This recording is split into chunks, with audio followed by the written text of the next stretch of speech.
16절에서 18절 말씀, 하나님의 말씀을 공독합니다. 생명의 말씀을 경청하시죠. 내가 아버지께 구하겠으니 그가 또 다른 보혜사를 너희에게 주사 영원토록 너희와 함께 있게 하리니 그는 진리의 영이라. 세상은 능히 그를 받지 못하나니 이는 그를 보지도 못하고 알지도 못함이라. 그러나 너희는 그를 아나니 그는 너희와 함께 거하심이요 또 너희 속에 계시겠습니다. 내가 너희를 고아와 같이 버려두지 아니하고 너희에게로 오리라. 아멘. 그것은 하나님의 말씀입니다. 할렐루야. 예, 간밤에 눈이 소복히 내려서 온 세상이 하얗게 되었어요. 예, 하나님께서 이렇게 우리에게 이 겨울에 모든 것이 다 푸르름이 없는 그때도 하나님은 아름답게 흰 눈을 또 뿌려주셔서 우리의 마음과 우리의 삶을 축복해 주신 줄 믿습니다. 예, 오늘 참 잘 오셨어요. 아멘. 하나님께서 함께 하시는 이 복된 자리, 이 복된 예배 시간에 우리가 함께 한다는 것은 너무나도 큰 은혜고 축복인 줄 믿습니다. 오늘 옆에 분들하고 인사 한번 해주세요. 잘 오셨습니다. 축복합니다. 네. 예수님이 우리와 함께 하십니다. 네. 반갑습니다. 보혜사 성령님이 나와 함께 하십니다. 보혜사 성령님이 나와 함께 하십니다. 우리와 함께 하십니다. 아멘. 우리 성령님 영으로 오셔서 이 시간에 우리의 예배를 받으시고 또 우리에게 하나님의 말씀으로 생명의 양식을 주시는 시간인 줄 믿습니다. 네. 오늘은 다른 보혜사 성령님이란 제목으로 함께 말씀의 은혜를 나누고자 합니다. 우리가 성삼일체, 삼일체 하나님에 대해서 잘 알고 있는데 성부 하나님 우리가 너무나 잘 알죠. 천지 만물을 지으시고 또 다스리시고 지금도 여전히 우리를 돌보시는 하나님, 또 성자 예수님은 친히 성육신 하셔서 우리와 같이 우리의 몸으로 사람처럼 우리처럼 되오셔서 3년 공생의 33년 동안 우리와 동고동락하시면서 누구보다도 우리를 아시고 또 우리도 주님을 아시기에 우리 예수님이 하나님이신 걸 너무나 잘 알고 그분의 그 놀라운 사랑과 구속을 모르는 분은 없습니다. 그런데 그 이후에 오신 오순절날 성령 강림절에 오신 성령 하나님, 이 다른 보혜사 성령님에 대해서는 우리가 잘 몰라요. 성령님에 대해서 제대로 정확하게 가르침 받지도 못하였고 또 우리가 신앙생활하면서 성령님에 대해서는 나도 모르게 좀 도외시하고 멀리하고 성령님에 대한 올바른 이해가 없음으로 인해서 성령님을 마치 비인격체로 이렇게 생각하거나 어떤 능력으로만 한정하고 그렇게 하다 보니까 성령님을 우리가 잘 모르고 신앙생활하는 경우가 많이 있습니다. 사실 지금은 성령 시대인데 성령 하나님을 모르고서는 우리가 온전한 신앙생활을 할 수가 없는 것입니다. 성부 하나님과 성자 예수님께서 우리를 위해서 행하신 그 놀라운 구속의 사건들을 우리가 너무나 잘 알지만 그것을 지금 이 시간에는 성령님이 주도하시고 성령님 안에서 성부 하나님이 계시고 성령님 안에서 성자 예수님이 계시는 것입니다. 그래서 성령님을 모르고서는 우리가 신앙의 진보와 발전과 아버지의 뜻을 이뤄낼 수 없게 되는 것입니다. 성령님은 예수님과 다르게 보이지 않는 존재입니다. 보이지 않는 분으로 오셨기 때문에 더더욱 우리가 신앙생활할 때 보이지 않는 성령님에 대해서 올바른 신앙 고백이나 성령님을 이해하는 데 어려움이 있는 것입니다. 그러나 우리가 조금만 더 생각해보고 주의를 기울여보면 보혜사 성령님은 실제 하시는 분이심을 우리가 금방 알 수 있습니다. 사랑하는 성도 여러분, 지금 우리 이 성전 안에 예배당 안에 공기가 가득 차 있습니다. 그래서 우리가 다 이 공기를 마시고 호흡하잖아요. 한번 심호흡을 한번 해보십시다. 다 같이 한번 심호흡을 해서 공기를 이 안에 있는 공기를 내 몸 안에 한번 이렇게 받아들이는 시간을 갖겠습니다. 다 같이 한번 시모음을 해보십시오. 시작. 뱉어보십시오. 예, 그러면 우리 안에 보이지 않는 공기가 들어와 있는 것입니다. 이처럼 성령 하나님도 보이지 않는데 우리가 모셔드려야 하는 것입니다. 그러나 호흡으로 모셔드리는 것이 아니라 내 마음으로, 말씀으로, 인격적으로 성령 하나님을 내 마음 안에, 내 안에 모셔드리는 것입니다. 말씀을 모셔드리면 성령님 오시옵소서. 내가 성령님을 나의 구주로 영접합니다. 이렇게 내 입술을 열어서 인격적으로 성령님을 모셔드리고 영접할 때 성령님은 우리 안에 들어오신 것입니다. 그때부터 성령의 인격적인 사역이 내 안에서 이루어지는 것입니다. 오늘도 이 성령을 공기처럼 이 성경에서는 헬라어로 푸니마토스라고 합니다. 푸니마토스, 바람. 성령을 바람으로 표현해요. 그래서 니고데모에게 예수님은 니고데모에게 네가 물과 성령으로 거듭나지 아니하면 하나님의 나라에 들어갈 수 없다고 했습니다. 성령은 바람 같은 분입니다. 이 바람이 특징이 무엇입니까? 온 세상을 휘감아 다니는 곳이, 막힌 곳이 없다는 것입니다. 온 우주를 휘감는 것이 바로 바람입니다. 성령입니다. 그 성령이 온 세상을 휘감고 다스리시고 그리고 품고 계신 것입니다. 그러니까 예수님은 육체로 오셔서 팔레스타인이라는 이 가나안 땅이라는 이스라엘 땅이라는 그 제한된 곳에만 머물러 계셨고, 그리고 만나는 사람이 육신을 갖고 있기 때문에 우리처럼 제한되어 있습니다. 하루에 얼마나 다니시겠습니까? 천리를 다닐 수가 없잖아요. 그러나 영으로 오신 보혜사 성령님은 육체가 없는 분이시기 때문에 온 천하를 어디든지 갈 수 있는 것입니다. 오늘 이곳에 우리 교회 가운데도 임재하고 계시지만 저 북녘 땅에도 성령님은 임재하고 계시고, 저 소련에도 계시고, 중국에도 계시고, 미국에도 계시고, 전쟁이 난 저 우크라이나의 전쟁 때도 성령님은 계시는 것입니다. 성령님을 부르고 예수님을 영접한 자들에게는 언제 어느 때든지 시간과 공간을 초월하여 보혜사 성령님은 그들 가운데 들어가시고 임재하시고 함께 하시는 것입니다. 이런 보혜사 성령님을 우리가 알고 신앙생활을 해야지만 우리의 신앙생활이 온전하고 또 하나님의 깊은 은혜와 사랑을 체험하고 받고 누릴 수 있게 되는 것입니다. 그렇다면 오늘 예수님께서 이 말씀하신 이 보혜사, 이 다른 보혜사는 어떤 분이실까? 이것을 아는 것이 우리 신앙생활에 굉장히 중요한 요소가 되는 것입니다. 그러면 다른 보혜사 성령님은 어떤 분이신가? 첫째로 그분은요, 인격을 가지신 하나님이십니다. 한번 따라해 주시겠습니까? 인격을 가지신 하나님이십니다. 인격을 가지신 하나님이십니다. 우리가 인격의 세 요소를 보면 지, 정, 의, 그래서 이 인격의 3요소를 갖췄을 때 한 인격체로 인정을 하고 존중을 합니다. 이와 같이 성령님은 우리처럼 이 지, 정, 의를 가지신 삼위일체 하나님의 한 분이신 것입니다. 아멘. 그분은 지성을 사용해서 우리와 교통하시길 원하십니다.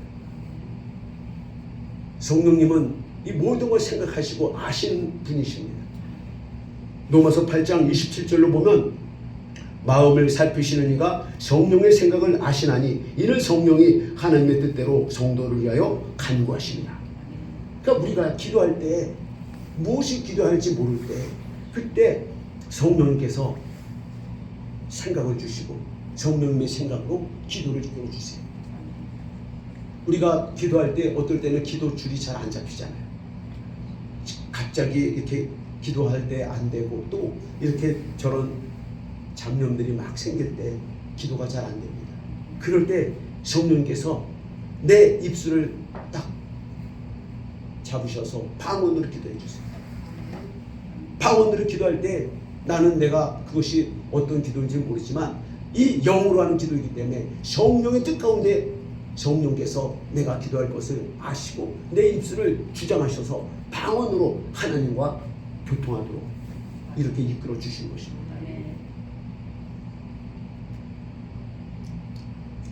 또 고린도전서 2장 10절로 보면 오직 하나님의 성령으로 이것을 우리에게 보이셨으니 성령은 모든 것 곧 하나님의 깊은 것까지도 통달하시느니라. 하나님께서는 하나님의 깊은 것을 통달하신 분이 성령님이십니다. 우리 한 사람 한 사람에 대한 계획과 섭리를 다 하나님이 갖고 계신데 그것을 성령 하나님이 다 알고 계신다는 거예요. 그래서 우리를 향하신 하나님의 계획을 성령 하나님께서 깨닫게 해주시고 인도해 주신다는 것입니다. 그러므로 보혜사 성령 하나님을 우리가 가까이 하고 그분과 인격적으로 교제를 나누는 것이 우리의 신앙생활에 얼마나 중요한 것인지 깨달을 수 있는 것입니다. 어느 권사님이 모처럼 고등학교 동창회 모임이 있어가지고 정말 수십 년 만에 동창회 그 모임에 참여하게 됐어요. 그래서 수십 년 만에 만난 그 고등학교 동창들하고 대화를 나누고 회포를 풀고 이런저런 많은 얘기를 하고 있었는데 어느 순간에 갑자기 마음이 답답해지고 이상하게 걱정과 염려가 마음에 들어오더래요. 그래서 기도해야 되겠구나 그런 마음이 이렇게 마음속에서 올라오더래요. 그래서 동창들이 있는 데서 방에서 나와가지고 한적한 곳에 가가지고 그때 막 기도를 하는데 방언으로 막 기도하게 된다. 얼마나 기도했는지 1시간 정도가 넘게 흘렀는데 나중에 전화가 막 오더래요.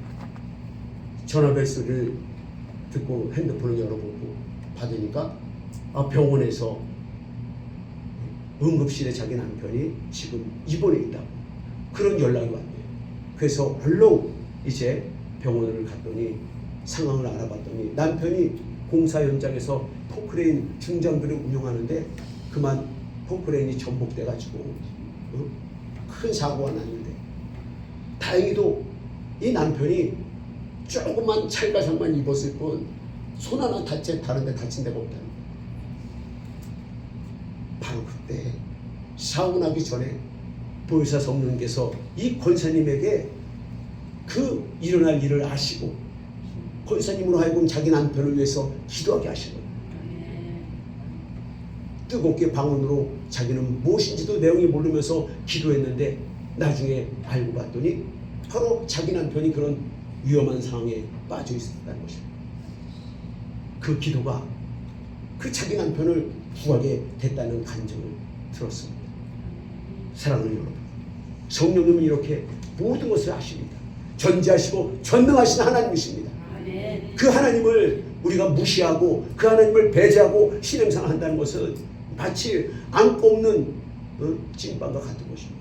우리 신앙생활에 있어서 지금은 성령 하나님과 인격적으로 교제를 하고 동행을 하고 그분을 모셔드리고 그분에게 나의 삶의 모든 것을 맡겨드릴 때 보혜사 성령 하나님께서 내 삶을 형통하게 승리의 길로 이끌어 주신다는 것을 우리는 꼭 명심해야 하는 것입니다.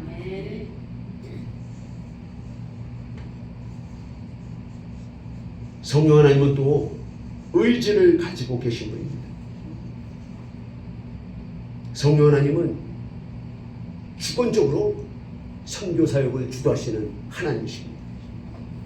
사도행전 13장에 보면 안디옥 교회에 지도자들이 있는데 그들에게 금식을 시키면서 성령 하나님께서 따로 바나바와 사울을 세워 그들 중에서 그들을 이제 선교사로 파송하도록 성령님이 결정하십니다. 또 바울이 전도할 때도 성령께서 아시아로 가는 것을 막고 유럽으로 가도록 성령께서 의지적으로 바울의 선교 사역을 이끌어 주십니다. 사랑하는 여러분, 성령 하나님은 하나님의 모든 것을 통달하시고 이제 예수님과 하나님이 하셨던 모든 일을 맡아서 전면에 나서서 선교 사역을 감당하고 계신 것입니다. 또 성령 하나님은 우리에게 주권적으로 각 사람에게 맞는 은사를 나눠주십니다. 은사를 우리가 갖고 싶다고 해서 갖는 것이 아닙니다. 성령 하나님께서, 보혜사 성령 하나님께서 장 목사에게는 이런 은사가 필요해, 너에게는 내가 이 은사를 주마 하고 저에게 맞는 은사를 주시는 것입니다. 그와 마찬가지로 우리 각 사람에게 보혜사 성령 하나님은 주권적으로 그 사람에게 맞는 은사를 주시는 것이에요. 어떤 사람에게는 이 아주 섬김의 은사를 주셨어요. 그래서 그분을 만나면 모든 사람들이 즐거워하고 행복해합니다. 얼마나 잘 섬겨주시는지. 어떤 분은 아주 막 나누는 은사가 있어요. 그래서 교회 오면은 그냥 오지 않냐고 이거 좀 많이 쌓아고 와서 또 나눠주고, 그래서 교회가 화목하고 행복하게 됩니다. 또 어떤 분은 기도의 은사가 있어요. 그래서 기도를 한번 시작하면 아주 막 집중적으로 기도해서 그분의 기도를 받으면 은혜가 되는 것입니다. 기도의 능력이 나타나는 것입니다. 또 어떤 분은 아주 그 예언의 은사가 있어가지고 그 예언을 잘해가지고 교회 성도들에게 교회에 덕을 끼치고 세우는 그런 은사를 행하는 분도 계십니다. 이처럼 보혜사 성령 하나님은 우리 각 사람에게 맞는 은사를 나눠주신 것입니다. 고린도전서 12장 7절로 보면 각 사람에게 은사를 나눠주시는데 어떤 사람에게는 능력 행함을, 어떤 사람에게는 예언함을, 어떤 사람에게는 구제함을, 섬기는 일을, 이 모든 은사를 보혜사 성령 하나님께서 의지적으로 당신의 주권으로 나눠주시는 것입니다. 그러므로 우리가 받은 은사가 있다면 그 은사를 성령이 내게 주신 것이므로 그것을 발현하고 써야 하는 것입니다. 나타내야 하는 것입니다. 그럴 때 성령 하나님께서 더 큰 은사를 주시고 그 은사가 이루어지도록 축복해 주신 것입니다. 그러나 그 받은 은사를 가지고도 사용하지 않고 묻어둔다면 마치 한 달란트 받은 종처럼 게으르고 악한 종으로 책망받고 받은 은사를 잃어버리게 되는 것입니다. 사랑하는 성도 여러분, 올해 새해 하나님 내게 주신 은사가 무엇인지 성령 하나님께 묻고 기도하시기 바랍니다. 그리고 그 은사를 이제는 또 사용할 수 있게 해달라고 간구하면서 사용할 때 올 한 해 성령의 은사를 마음껏 발현하고 그 은혜와 축복을 누리는 성도들이 될 줄 믿습니다. 다음으로 둘째로 성령님은 어떤 분입니까? 다른 보혜사입니다. 따라해 봅시다. 다른 보혜사. 예수님은 자신이 대제사장과 바리새인과 로마 군병들에게 잡혀서 십자가에 못 박혀 죽으실 것을 3번씩이나 말씀하셨습니다. 한 번도 아니고 3번씩이나. 그때 그 말을 제자들이 들었을 때 제자들은 낙심하고 절망했습니다. 왜냐하면 예수님이 이스라엘의 왕이 되었지만 자기들이 장관도 되고 총리 되고 권세를 가지고 통치하는데 예수님이 십자가에 죽으신다니, 그 말을 듣는 순간 자기들이 예수님을 따랐던 모든 것이 헛수고가 되고 물거품이 된다는 그 순간 안에 그들은 낙심하고 좌절할 수밖에 없었어요. 그때 예수님께서 제자들에게 이렇게 말씀하셨습니다. 내가 아버지께 구하겠으니 아버지께서 나와 똑같은 또 다른 보혜사를 너희에게 보내주사 영원토록 너희와 함께 있게 하시겠노라. 할렐루야. 예수님께서 제자들을 위로하시는데 나와 똑같은 다른 보혜사를 너희에게 보내주시겠다. 그런데 그분이 너희와 함께 하는데 1년 동안 있는 게 아니고 3년 동안 있는 게 아니고 영원토록 함께 하시겠다. 할렐루야. 그렇다면 여기서 보혜사란 이 단어가 어떤 의미가 있을까요? 이 보혜사란 영어로 말하면 카운슬러입니다. 넘겨주세요. 예. 이 보혜사라는 영어로는 카운슬러고 헬라어로는 파라크라토스예요. 그러면 자, 이건 무슨 뜻일까요? 보혜사란 뭡니까? 옆에 와서, 내 옆에 와서 돕고 가르치고 인도하시는 분이에요. 변호사입니다. 나를 도와주는 거예요. 내가 문제를 해결할 수 있도록, 병과 싸워 이길 수 있도록, 악한 영과 싸워 승리할 수 있도록 보혜사 성령 하나님께서 내게 와서 도와주시는, 내 안에 오셔서 도와주시는 거예요. 이게 바로 다른 보혜사의 역할인 것입니다. 또 보혜사란 말은 위로자, 돕는 자라는 의미도 갖고 있습니다. 그런데 예수님께서 다르다 말씀하신데 이 헬라어로 다르다는 단어가 두 가지가 있습니다. 하나는 헤테로스예요. 이 헤테로스라는 단어, 이 다르다는 헤테로스는 뭐냐? 두 가지가 완전히 이질적으로 다른 것입니다.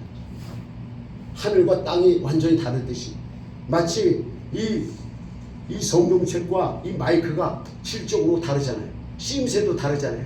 완전히 다른 거예요. 이것이 헤테로스라고 질적으로 다른 것입니다. 완전히 하나가 될 수 없는 거예요. 영이 다른 것입니다. 그런데 이 또 다르다는 말, 이 알로스란 말은 어떤 것이냐? 이 알로스는 영이 똑같다는 뜻입니다. 겉모습은 다른데 내용과 본질은 똑같다는 뜻이에요. 그러니까 예수님은 육신으로 오셨지만 보혜사 성령님은 육신이 없는 영으로 오신 분입니다. 그런데 다른 보혜사 성령님은 예수님이 하신 사역을 그대로 하시는 분입니다. 성령님은 예수의 이름으로 귀신을 쫓아내고 성령님은 예수의 이름으로 병을 고쳐주십니다. 성령님은 예수의 이름으로 우리를 돕고 우리를 구원시키고 우리와 함께 하십니다. 예수님과 보혜사 성령님은 본질적으로 똑같은 거예요. 하는 일이 똑같습니다. 내용이 같습니다. 삼일체 하나님이십니다. 다만 모양만 다른 거예요.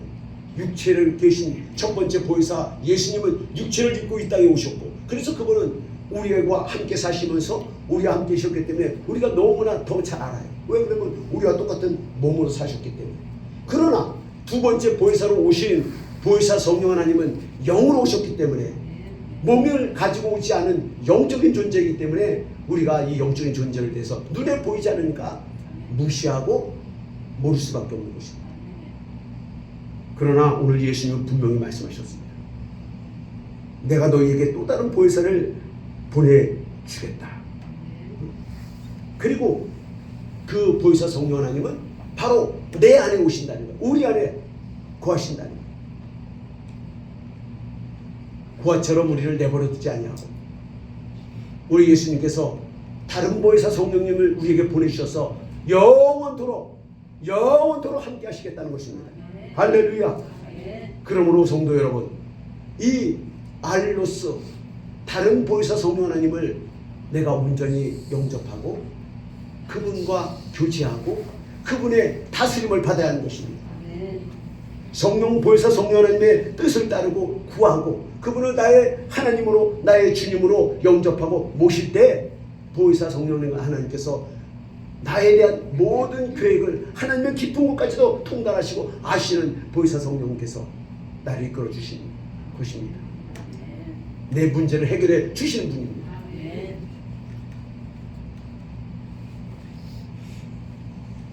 예수님이 이 세상에 오셔서 마귀의 일을 멸하셨습니다. 병자를 고쳐주셨습니다. 그리고 제자를 세우고 전도하셨습니다. 이처럼 보혜사 성령님은 지금도 여전히 예수의 이름으로 귀신을 쫓아내고 예수의 이름으로 우리의 병을 고쳐주시고 예수의 이름으로 전도하시는 것입니다. 교회를 이끌어가시는 것입니다. 그러므로 우리는 보혜사 성령님을 늘 존중하고 모셔드리고 그분과 인격적으로 교제를 나눠야 하는 것입니다. 그분을 나의 왕으로 나의 주로 모시고 그분과 함께 동행하는 인생의 삶을 살 때 보혜사 성령 하나님께서 말할 수 없는 은혜와 사랑으로 우리의 삶을 형통한 길로 이끌어 주시는 것입니다.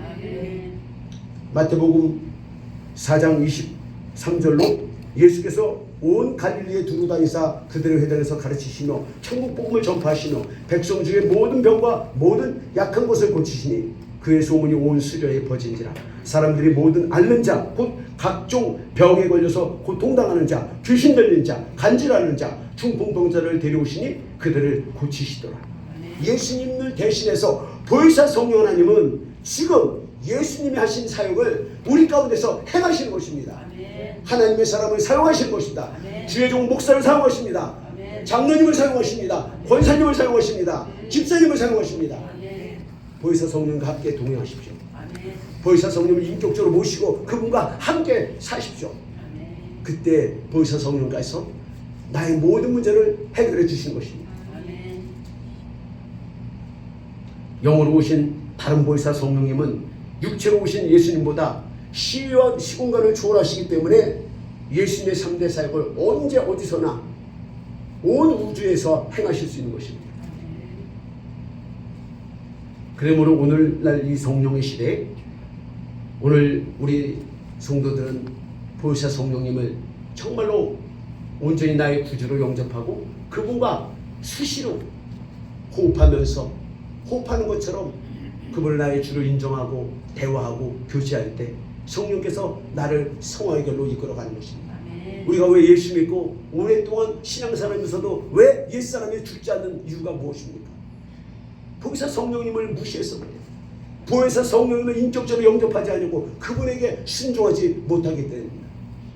여전히 구원받으면서도 혈과 육을 가지고 살아가기 때문에 내 고집, 내 아집을 내세워서 모든 걸 판단하고 정죄하고 그렇게 신앙생활하기 때문에 성화가 일어나지 않는 것입니다.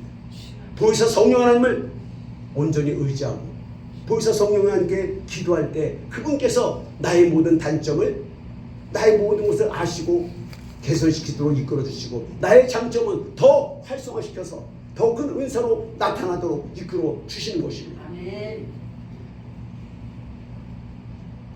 그렇다면 우리는 보혜사 성령이 하시는 일에 대해서 함께 알아보겠습니다.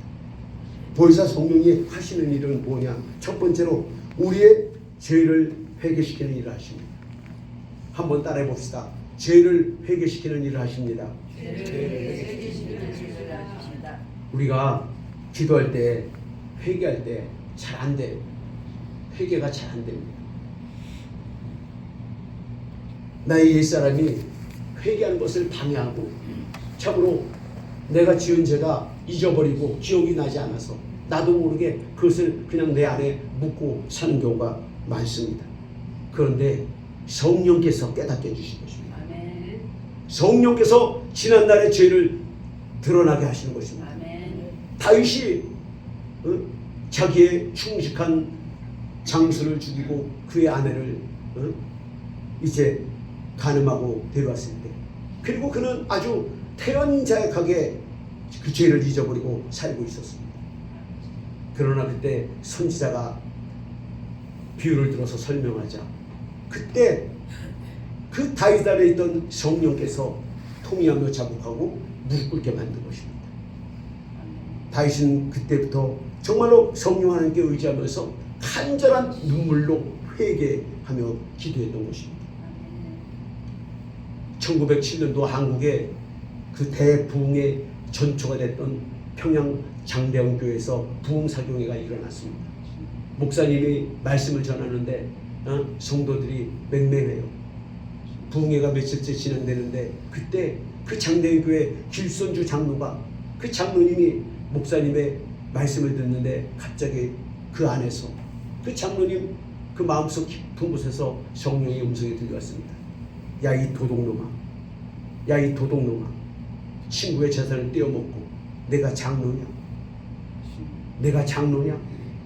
그런 성령의 음성이 밀물처럼 올라오서 너무 길어서 견딜 수도 없었어요.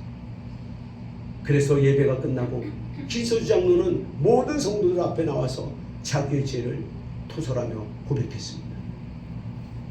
내가 내 친구가 죽으면서 그 재산을 아내에게 잘 좀 전달해 달라고 나에게 인감과 모든 땅 문서를 이름에서 맡겨줬는데 내가 일부를 떼어 먹었습니다.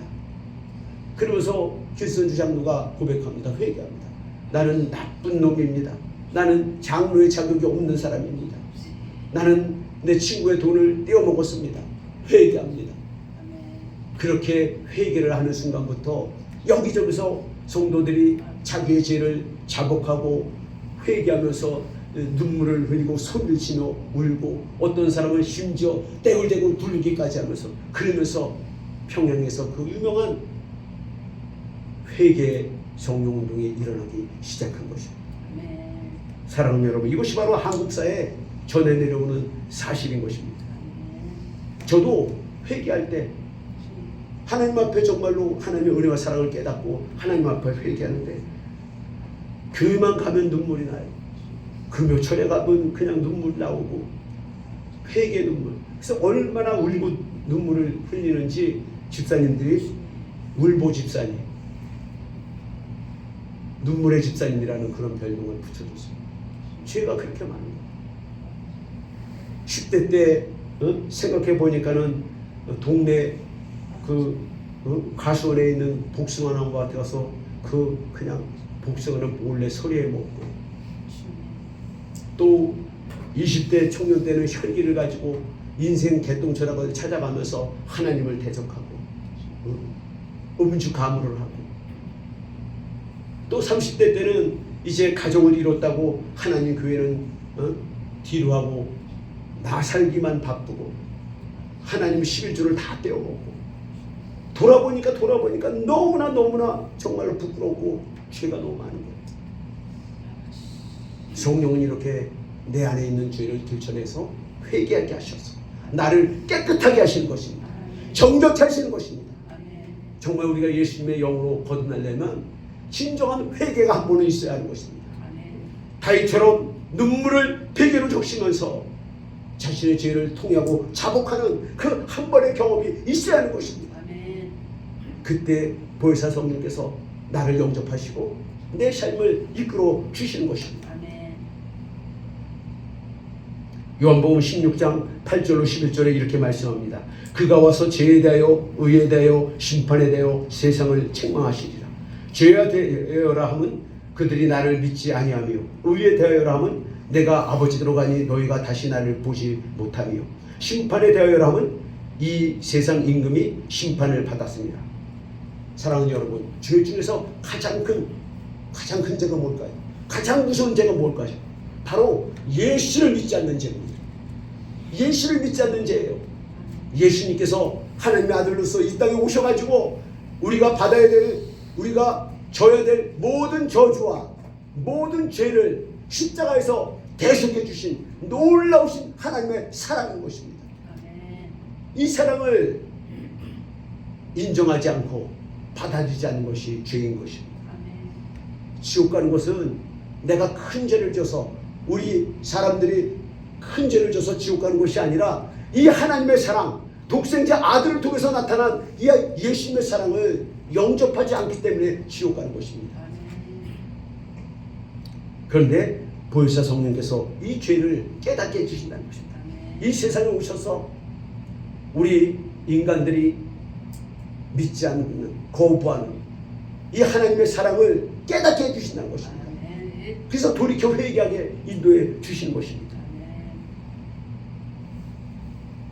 둘째로, 의에 대하여라면 무엇입니까? 의란 무엇입니까? 한 번도 죄를 져보지 않은 것입니다.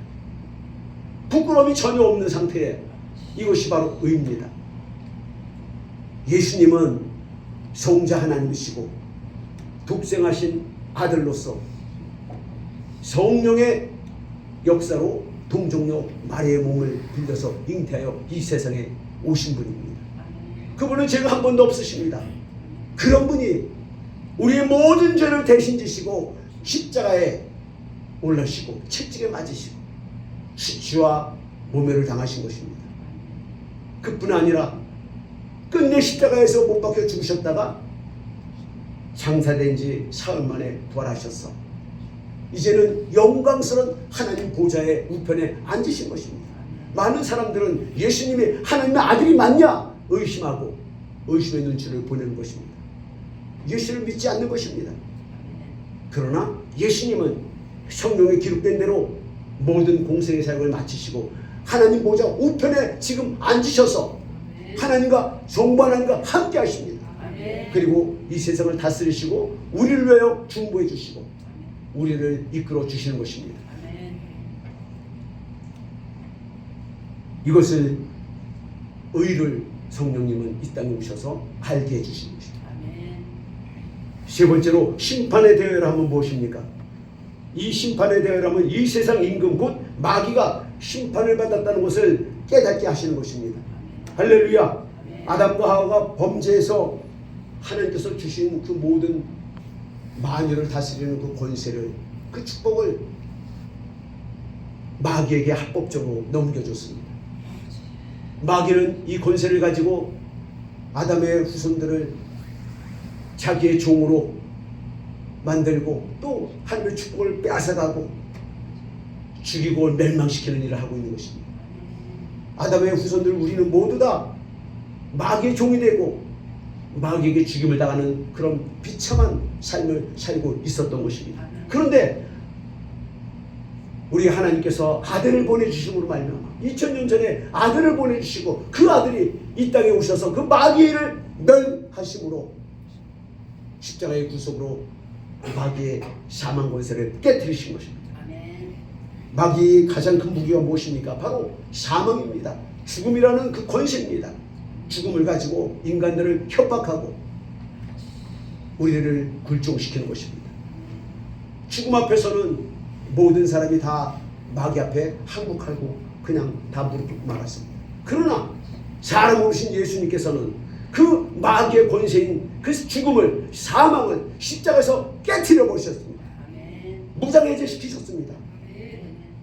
사람이 죄를 지으면요 그 대가로 감옥소에 갑니다. 그럼 종신형을 살아요. 죽을 때까지 못 나옵니다. 그것이 죄의 값입니다. 그래서 사람은 죽으면 그 무덤에 영원히 있는 거예요. 그런데 예수님은 하나님의 아들로서 십자가에 못 박혀 죽으시고 장사되었다가 3일 동안 그 죽음의 사망의 권세를 다 깨우시고 3일 만에 그 영원한 무덤을 박차고 뚫고 나오신 분입니다. 부활하신 분입니다. 할렐루야. 그 사망의 권세를 무장해제 시키신 분입니다. 그래서 세상 임금의 권세를 무너뜨리셨습니다. 다시는 사망 권세가, 마귀가 우리를 합법적으로 죽이고 멸망시킬 수 없게 된 것입니다. 우리는 더 이상 마귀에게 속지 말아야 하는 것입니다.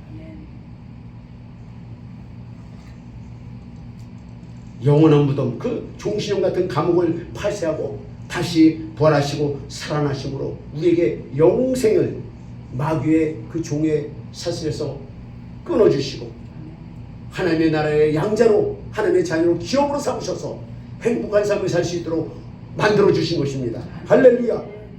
그래서 이 세상 임금이 심판받은 것입니다. 사랑하는 우리 성도 여러분, 보혜사 성령 하나님은 이처럼 모든 일을 예수님과 함께 하시고 지금은 보혜사 성령께서 주도적으로 이 일을 진행해 나가시는 것입니다.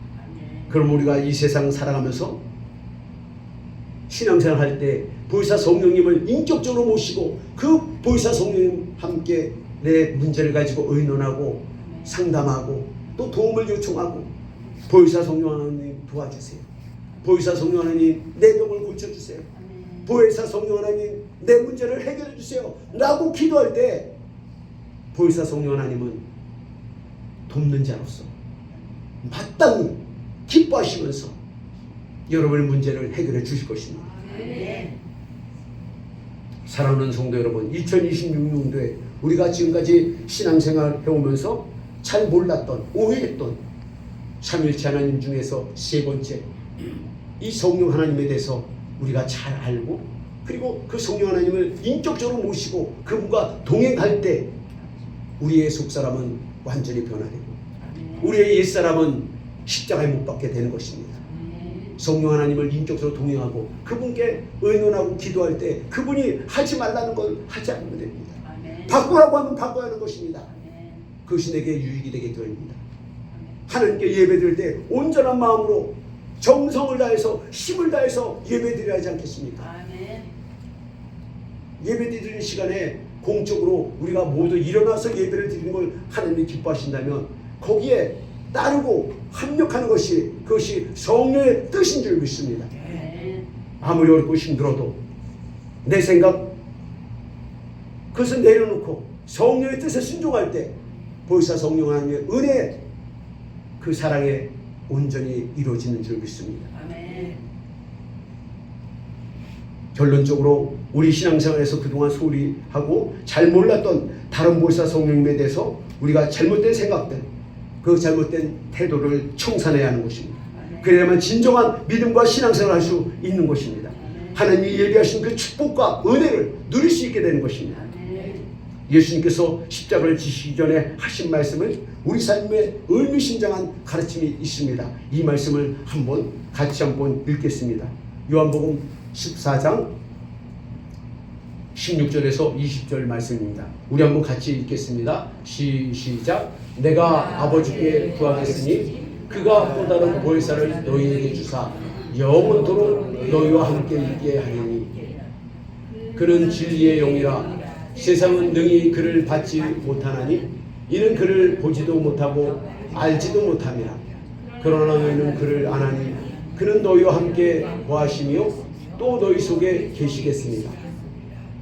내가 너희를 고와 같이 버려두지 아니하고 너희에게로 오리라. 조금 있으면 세상은 다시 나를 보지 못할 것이로되 너희는 나를 보리니 이는 내가 살아있고 또 너희도 살아있겠습니다. 그날에는 내가 아버지 안에 너희가 내 안에 내가 너희 안에 있는 것을 너희가 알리라. 아멘. 그렇습니다. 보혜사 성령 하나님은 지금 우리 안에 와 계십니다. 여기에 계십니다. 그러므로 그 보혜사 성령 하나님과 함께 하셔서 올 한 해 정말로 하나님의 영광을 누리시고 하나님의 복을 받으시고 하나님을 영화롭게 하는 우리 모두가 될 수 있기를 예수 그리스도의 이름으로 축원드립니다. 아멘. 함께 우리 기도하시겠습니다. 오늘 받은 말씀을 마음에 새기면서 간절하게 주님 한번 부르짖고 통성으로 기도하겠습니다. 주님, 보혜사 성령 하나님을 내가 온전히 인격적으로 영접하지 못한 것을 회개하라. 이제는 새로운 마음과 각오로 주님을 영접하여 보혜사 성령과 함께 동행하노라고 주여 한번 부르짖고 기도하시겠습니다. 주여, 주여.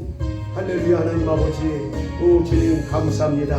보혜사 성령 하나님, 우리 예수님께서 공생애를 마치시고 우리를 이 땅에 고아처럼 내버려 두지 아니하시고 아버지 예수님과 똑같은 또 다른 보혜사를 아버지여 보혜사 성령님을 보내주셔서 아버지여 우리로 우리 하나님의 사랑과 은혜를 누리게 하시고 하나님의 인도함을 받으며 성령의 인도함을 받아 승리하는 삶을 살게 하시니 감사합니다. 그럼에도 하나님 우리가 지금까지 신앙생활을 해오면서 보혜사 성령 하나님에 대해서 오해하고 잘못 알고 보혜사 성령을 인격적으로 모시지 못하고 내 옛사람의 생각대로 모든 걸 결정하고 살았음을 고백합니다. 오 용서하여 주시옵소서. 오늘 아버지 주신 말씀을 마음에 새기면서 보혜사 성령의 뜻에 순종하고 보혜사 성령을 하나님께서 하라고 하면 하고 하지 말라면 하지 말고 아버지여 일어서라면 일어서고 앉으라면 앉고 나가라면 나가고 성령의 뜻에 보혜사 성령의 인도하심에 순종하며 나가 의를 이루고 합력하여 선을 이루며 주의 영광을 나타내는 삶이 되도록 주여 별단합니다. 인도하여 주시옵소서. 역사하여 주시옵소서. 우리 주 예수 그리스도의 이름으로 간절히 기도드렸사옵나이다. 아멘.